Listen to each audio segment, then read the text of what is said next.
Bond এক হুজুরের বর্তমান অবস্থান ও পূর্বের অবস্থান দেখবেন, মানুষ কতটুকু পল্টিবাজ।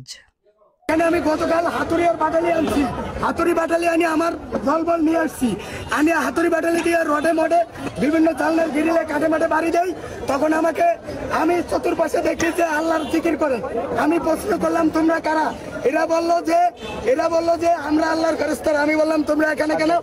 তখন ফেরেশতারা আমার কলবে উত্তর দেয়, বলে যে এখানে তোমরা দিনকে বাংলাদেশের মানুষকে মুক্তি দিতে আসছো, আল্লাহ খুশি, আল্লাহ আমাদেরকে পাঠাইছে।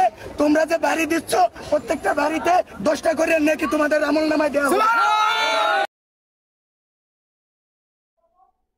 এই পল্টিবাজ হুজুর সাদেক খানের নির্বাচন করেছে, আওয়ামী লীগের গুণগান করেছে। এভাবেই আওয়ামী লীগের ছত্রছায়ায় লুকিয়ে লুকিয়ে তারা আওয়ামী লীগের ক্ষতি করার চেষ্টা করেছে। মোহাম্মদ সাদেক খান, আমার অন্যতম প্রিয় নেতা বজলুর রহমান এবং আমার এনজিও সমন্বয় পরিষদের নেতা জনাব মোজাম্মেল হক সাহেব এবং আমার আরেক নেতা আছে আমার পিছনে KM শহীদ সাহেব, এবং আমার এখানে নেতার কোনো শেষ নাই। আমি বলতে চাই, আমি এবং বীর মুক্তিযোদ্ধা এবং বিভিন্ন এনজিও, বিভিন্ন সমন্বয় পরিষদের সদস্য, অ্যাসোসিয়েশনের সভাপতি এবং সেক্রেটারি, আসসালামু আলাইকুম। আমি শুধু বলতে চাই, আমাদের গঠনতন্ত্রে কিন্তু লেখা আছে যে আমরা যত এনজিও সবগুলি অরাজনৈতিক, কিন্তু কেন আজকে অরাজনৈতিক হওয়া সত্ত্বেও আমরা আলহাজ সাদেক খানের এই ঢাকা 13 নির্বাচনের প্রোগ্রামে, রাজনৈতিক প্রোগ্রামে কেন এলাম, এইটার উত্তর আমি দিতে চাই।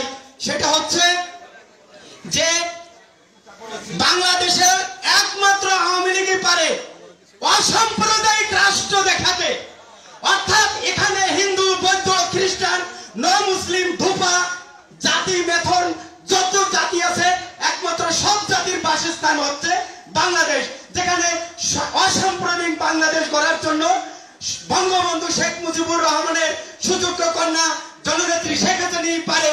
আর তারই ডাইন হাত হিসেবে আমাদের আস্থাভাজন আলহাজ সাদেক খানকে আমরা বাংলাদেশের সবচেয়ে বেশি ভোট দিয়ে দেখিয়ে দিতে চাই যে বাংলাদেশের ক্যালকুলেশনে সাদেক খানের উপরে কোন এমপি ভোট পাবে না। না না, জয় বাংলা, জয় বঙ্গবন্ধু।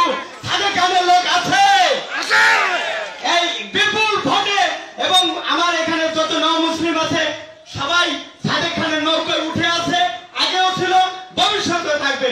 জয় বাংলা, জয় বঙ্গবন্ধু, জয় হোক সাদেক খানের ঢাকা 13। আমার কলবে উত্তর দেয়, বলে যে এখানে তোমরা দিনকে বাংলাদেশের মানুষকে মুক্তি দিতে আসছো, আল্লাহ খুশি, আল্লাহ আমাদেরকে পাঠাইছে। তোমরা যে বাড়ি দিচ্ছ প্রত্যেকটা বাড়িতে 10টা করে নেকি তোমাদের আমলনামায় দেওয়া হবে।